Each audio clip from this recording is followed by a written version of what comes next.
Oke, One Piece chapter 1061. Nah, kalian pasti akan tambah penasaran nih dengan kemunculan Dr. Vegapunk ini. Apakah dia beneran Vegapunk? Dia mengatakan jika telah bekerja sama dengan pemerintahan dunia. Artinya dia ini ada di pihak World of Government. Nah, tetapi jika kita amati lagi nih, dia juga memiliki karakteristik nyentrik dan bijak dalam menggunakan kemampuannya itu. Vegapunk memang legendaris nih. Bahkan semua orang terkejut mendengarkan nama tersebut ketika Jewelry Bonnie ingin mengatakan sesuatu kepadanya pula. Nah, chapter ini juga membuat Jewelry Bonnie itu kaget nih. Ternyata buronan ketika Luffy memiliki rambut putihnya itu, sekarang dia ini tetaplah memiliki rambut yang berwarna hitam. Dan Luffy menjawabnya seperti ini, jika dia bisa menggunakan hal itu lagi ketika dia merasa bebas. Ya, ini adalah perwujudan dari Gear 5 dan Luffy sekaligus awakening buah iblisnya itu. Nah, ini akan semakin pas lagi nih jika mereka akan bertemu dengan Vegapunk, karena dia pasti tahu asal-usul dari buah iblis itu sendiri. Lalu bagaimana nih dengan Roronoa, Zoro, Sanji, Robin, dan anggota lainnya yang tenggelam di laut dengan Thousand Sunny yang terbalik tersebut? Apakah mereka selamat dari serangan hiu monster bug Megalodon itu? Oke, kita mulai.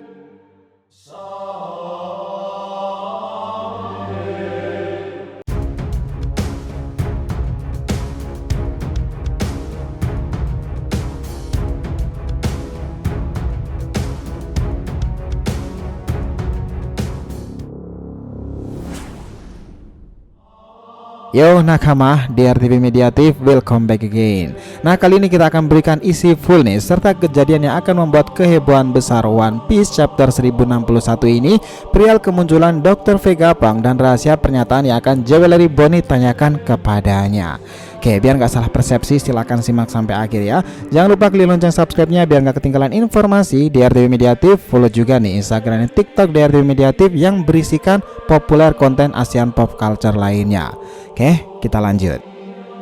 Nah, dengarkan ini baik-baik. Chapter ini dibuka dengan cover story yang memperlihatkan para mahakarya Germa 66 itu yang membawa kabur Kaisar Klon dari Wolcott Island. Setelah itu kita diperlihatkan bagaimana Luffy penasaran tentang seseorang yang keluar dari dalam pusaran dari dalam laut itu.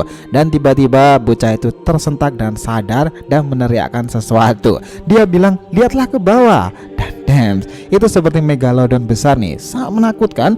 Seekor monster hiu purba, kita sebutnya aja seperti itu. Kapal Thousand Sunny sudah hampir di lahapnya. Nah, Zoro yang kaget itu mulai bergumam seperti ini. Itu ikan hiu, tapi ukurannya terlalu besar dan tubuhnya juga penuh akan besi. Lalu ketika itu Thousand Sunny itu mau mendarat, Jinbe sadar Luffy dan yang lainnya jatuh ke dalam air. Tepatnya itu Luffy dan juga Chopper sih ketika menyelamatkan bocah itu tadi. Lalu ketika Thousand Sunny mau mendarat itu tadi, Jinbe kemudian berteriak, Franky, ambil alih kemudi, arahkan kapal ke tempat kita berada. Lalu Jinbe langsung melompat ke laut itu sambil dikejar hiu berukuran besar itu tadi. Dan boom, terdengar ledakan di sekitar Thousand Sunny. Nah, apa yang terjadi tuh? Nah, mereka semuanya terpentar keluar tuh, saling berteriak satu sama lain. Namun teriakan itu agak sulit karena mereka terjatuh ke laut. Mereka semuanya itu terpental keluar tuh, saling berteriak satu sama lain, tapi tentu tidak terlalu terdengar karena mereka jatuh ke dalam laut. Sementara Jinbe sedang berenang cepat menyelamatkan Luffy dan Chopper yang tenggelam itu karena mereka juga pemakan buah iblis. Jinbe yang penasaran tadi suara apa yang barusan meledak, dia lalu mengapung ke atas air sambil membawa Luffy dan Chopper. Dan tentunya adalah Bonnie. Dia tambah terkejut lagi nih, ternyata itu adalah hiu besi tadi yang memiliki meriam besar di mulutnya. Dan Jinbe membawa Luffy Chopper menyelam lagi yang membuat mereka berdua itu tambah sekarat. Dan tentunya juga Bonnie. Sementara itu nih, Thousand Sunny yang terbalik tadi, mereka berusaha cepat mengembalikan kapal ke atas air. Sementara ada sosok cyborg besar yang di samping hiu tadi dan sudah siap memukul ikan besi itu dengan kerasnya. Kita di sini disajikan bagaimana para kru Mugiwara itu sudah kehabisan nafas nih di dalam air itu. Terlihat Zoro, Robin, Usopp bahkan Sanji juga kerepotan di sana. Lalu panel itu mendadak berganti lagi nih ke sebuah pulau terdekat. Di sana ada angkatan laut G14. Terlihat semuanya sudah minum teh nih bersama dengan anggota angkatan laut Tashigi. Nah, ternyata dia itu membawa sekumpulan bocah dari Dressrosa kala itu yang terkena gas dari Kaisar Klon. Nah, di sana dia juga bersama dengan Vice Admiral G14 Doll itu. Dia kemudian berkata seperti ini, tunggu sebentar Tashigi, bisakah kamu membantu si anak nakal Helmepo itu? dan dia meresponnya seperti ini. Entahlah apa yang bisa aku lakukan. Kobe memang sahabatnya, dan itu untuk pertama kalinya kita diperhatikan lagi nih dengan kelas orang-orang yang dari SWORD Organization yang berada di sana itu. Dan adegannya itu terlihat seperti ini. Helmeppo dan Hibari itu menangis karena memohon bantuan mereka untuk menyelamatkan Kobe. Dia melanjutkan, sekarang kita sudah dekat dengan Pulau Egghead. Bolehkah pinjamkan aku Serapim itu? Dan seseorang dari SWORD itu berkata, kalian berdua tenanglah dulu, kita bahkan belum bisa menangkap Drake lagi. Kalian tolong mengertilah, kita tidak akan apa-apa sekarang. Nah, setelah itu panel itu berpindah lagi nih sekarang ke para kru Mugiwara yang sudah selamat itu. 3 orang yang diselamatkan, Jinbe tadi, Luffy yang tadinya sekarang senyumnya sudah terbuka lebar lagi. Dan seseorang bocah tadi yang sudah diselamatkan, mereka mencuci bajunya dan berubah ke wujud besarnya sambil berkata, namaku Bonnie, Jewelry Bonnie, dan kita adalah musuh, ingat itu? Tapi terima kasih kalian sudah menyelamatkanku. Lalu mereka membalasnya nih, tidak usah dipikirkan Bagi. Entah Luffy atau Chopper nih yang merespon dengan penyebutan yang salah seperti biasa. Lalu Bonnie itu berkata lagi nih, ngomong-ngomong, ada apa dengan poster buruanmu? Aku kira rambutmu itu beneran jadi putih. Dan banyak orang yang di koran itu pun juga meributkan tentang rambutmu itu tadi. Lalu Luffy dengan sok bangga itu meresponnya dengan nada yang sedikit sok tadi, ya begitulah penampilanku saat aku menjadi bebas. Tapi itu bagus kan? Sekarang Jinbe pun juga telah ikut bersamamu. Apa yang terjadi dengan kapal dan krumu sekarang? Kalau aku tadi memang datang sendirian, lalu tiba-tiba kapalku dimakan monster besi itu tadi. Sial, aku banyak bicara dan aku mulai lapar sekarang. Lalu raut muka yang sama itu juga memperlihatkan, ayo cari tempat makan sekarang, aku juga lapar. Ya siapa lagi kalau bukan Luffy. Bonnie kemudian mengatakan bahwa saat ini mereka berada di Pulau Egghead. Mereka menyebutnya pulau 500 tahun ke depan dan tentunya lebih maju. Pulau di mana laboratorium Dr. Vegapunk itu berada. Dan Chopper dan Luffy itu berteriak terkejut nih, Vegapunk? Aku tahu nama itu. Dan Bonnie lalu menambahkan lagi, ya aku kesini karena ada urusan dengannya pula. Sementara itu nih, panel lain itu memperlihatkan bagaimana monster besar Cyborg itu tadi, bak raksasa itu menyelamatkan Thousand Sunny dan mengejutkan awak kapal lainnya. Raksasa, raksasa, teriak Franky nih. Bahkan Usopp sendiri juga berteriak kegirangan karena melihat robot sebesar itu. Dadanya tertulis Vegaburg. Ya sepertinya itu milik dari Dr. Vegapunk sih.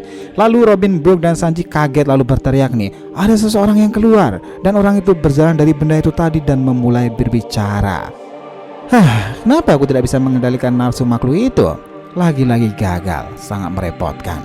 Lalu Franky berteriak, kami tidak tahu siapa namamu, tapi terima kasih sudah menyelamatkan kami semuanya. Dan orang itu lalu meresponnya nih, aku menyuruh itu untuk mengawasi keadaan dan melaporkannya. Sepertinya ada sesuatu yang salah di programnya sendiri. Kalian dengar siapa bilang aku menyelamatkan kalian para bajak laut? Aku ini diminta oleh pemerintahan dunia. Namaku adalah Dr. Vegapunk. Sosok wanita muda yang sangat cantik ini dengan paras elok itu mengaku dirinya sebagai sang ilmuwan paling dicari sahabat One Piece.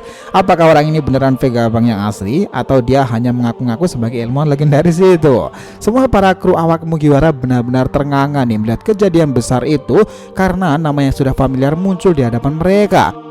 Tapi ini agak aneh gak sih? Kita para fans malah skeptis sendiri. Apakah benar itu Vegapunk? Atau Oda Sensei akan ngeprank kita lagi nih? Dia melakukan sesuatu yang sama seperti yang terjadi dengan Kaisar Yonko Bagi yang ternyata dibuat sebuah lelucon ketika dia menjadi Yonko kala itu. Karena persepsi banyak orang nih, ilmuwan seperti Vegapunk itu adalah laki-laki yang sudah cukup tua, menggunakan kacamata dan berbaju blazer putih, atau seperti seorang dokter pada umumnya lah. Tetapi yang sekarang muncul di chapter 1061 ini adalah seorang gadis nyentrik dengan paras yang elok itu, yang baru saja memukul Yubak Megalodon besarnya buatannya sendiri, serta mengangkat kembali kapal besar Thousand Sunny yang terbalik itu. Nah, untuk ukuran manusia, mengangkat dan membalikkan kapal Thousand Sunny itu adalah sesuatu yang cukup mustahil sih. Jika benar dia adalah sosok Dr. Vegapunk, berarti orang inilah yang membuat penemuan-penemuan besarnya sendiri. Dia adalah orang yang menciptakan Pacifista, orang yang memperkenalkan updatean terbaru yang luar biasa sendiri saat ini, Serapim, dari sosok para Shichibukai. Dan jika benar nih itu adalah Vegapunk, mestinya dia juga paham tentang asal-usul buah iblis. Sungguh chapter yang semakin membuka hal misterius dari dalam One Piece sendiri dan bisa saja berterkaitan satu sama lain. Kita juga nggak sabar nih, bagaimana jika gadis yang mengatakan jika dia adalah Vegapunk itu bertemu langsung dengan Mugiwara Luffy dan juga Jewelry Bonnie yang ingin mengajukan beberapa pertanyaan penting untuknya sendiri. Nah, info ke depan chapter minggu depan libur guys. But don't worry, kita akan buatkan kalian pembahasan super menarik yang telah kita persiapkan lagi bersama dengan teori dan perspektif lainnya dari DRTV Mediatif. So, stay focus and stay tune, oke? Nah, itulah tadi pembahasan kita mengenai isi chapter lengkap One Piece 1061 yang menjelaskan soal wanita yang bekerja sama dengan pemerintahan dunia, Dr. Vegapunk. Jangan lupa saran di kolom komentar dan subscribe channel ini. Semoga cerita itu memberikan informasi dalam tiap pembahasan animenya. Thank you telah menonton konten DRTV and will be come back.